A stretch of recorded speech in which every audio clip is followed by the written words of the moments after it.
First of all, thank you. I have two questions. Number one has to do with my field, which is followership and leadership.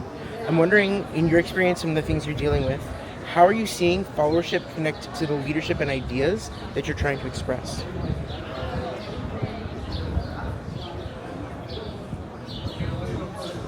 Followership and leadership. Yeah. I'm going to ask you to break it down for me a bit so that I make sure that I understand. So followership is the decision to participate or engage in a process that's being led by somebody else and to put my time and energy towards somebody else's ideas. Leadership is the decision to guide that process. Are you talking in the context of narrative? Yeah, you can, and in your case I would say that that's very much the case. So I'm curious how you're experiencing it and what connections are you seeing between them? So I don't consider myself a leader. Okay. But I do consider myself someone who speaks their truth and things that I believe in, whether it's any kind of rights that you can imagine or the Jewish narrative and standing up for who I am. And I guess my personality is the kind of personality that I've always just done things that I believe in. And I think that that's something that's helping people follow, not necessarily me, but follow my lead in doing the same thing, if you know what I mean? Yeah. And I think that the more that people follow what is in their heart and speak what is in their heart, the better, especially now. And then they become leaders, but they become leaders of their own narrative. And I've been inspired by people, you know. I don't know if that answers your question. It does. It actually is really great. Could you give me some examples of, or not specific people, but of ideas or narratives that have helped you to be a better follower of your own ideas? A better follower of? Your own ideas, the ideas that you say are true, you believe are true. Can you, people who would say that idea, the way they express it, the way they talk about their idea, help me better understand my own idea and how I see it, or how I see that idea? I honestly think it's down to values and speaking up for values. Anyone who speaks for their own values that are grounded in humanity, to me, that's what the world needs right now, and that's what the world has always needed.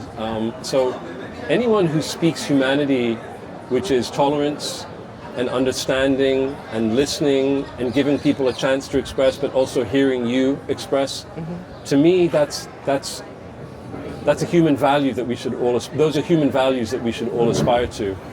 And so anyone who does that, whether it's a historical figure, a rebel, someone who against the odds does that in today's day and age. The problem that I find is today, you have a lot of people saying a lot of things, but a lot of people don't know too much about them. I'll give you an example. I made a film with a friend of mine a few years ago.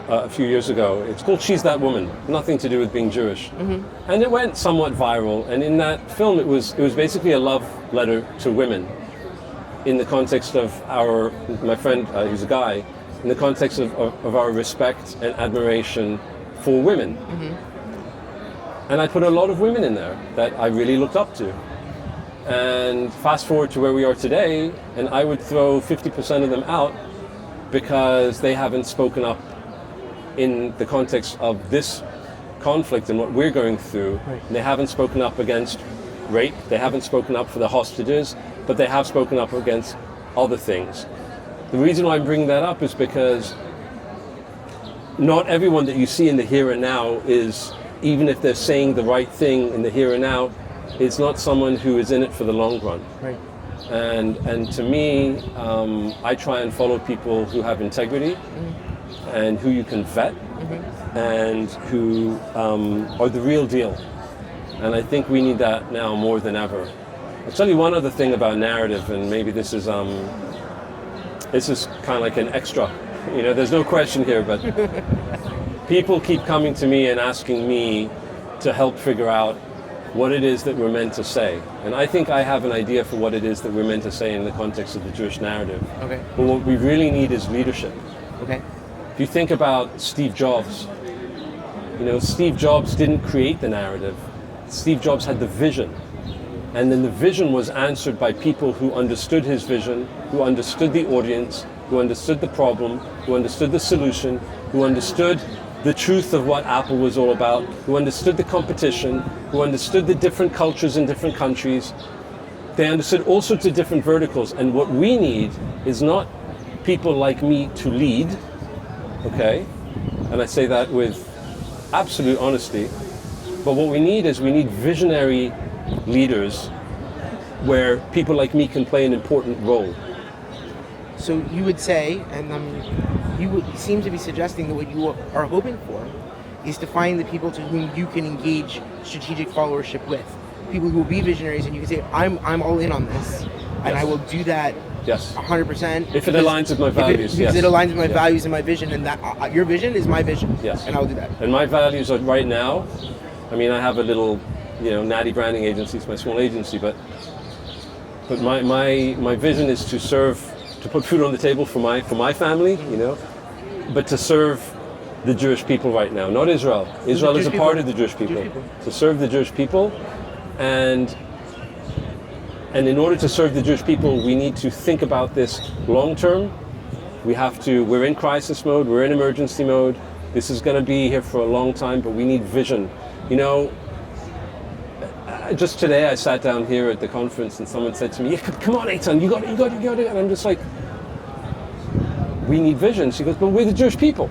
We don't have vision. I'm like, Herzl was a visionary. Herzl was a visionary. Yeah. Okay. So just because we don't think that we have the vision or the visionary leader or leaders, it doesn't mean that they're not there. It means that we have to roll up our sleeves and we have to start opening our eyes, and we have to continue doing the narrative that we're doing and fighting the good fight that we're doing. But in the meantime, we need to look for Jewish leadership across the board. Jewish organizations have failed catastrophically to serve the Jewish people because we're in this predicament, not because of them, but because there is no narrative. The Israeli government, doesn't matter doesn't matter who you support, left, center, right, far left, failure of Jewish leadership, which is fine.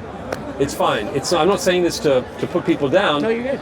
I'm saying this this has been the problem. Now what is the solution? We have to find the visionaries. Do you know what I mean? Yes, I do.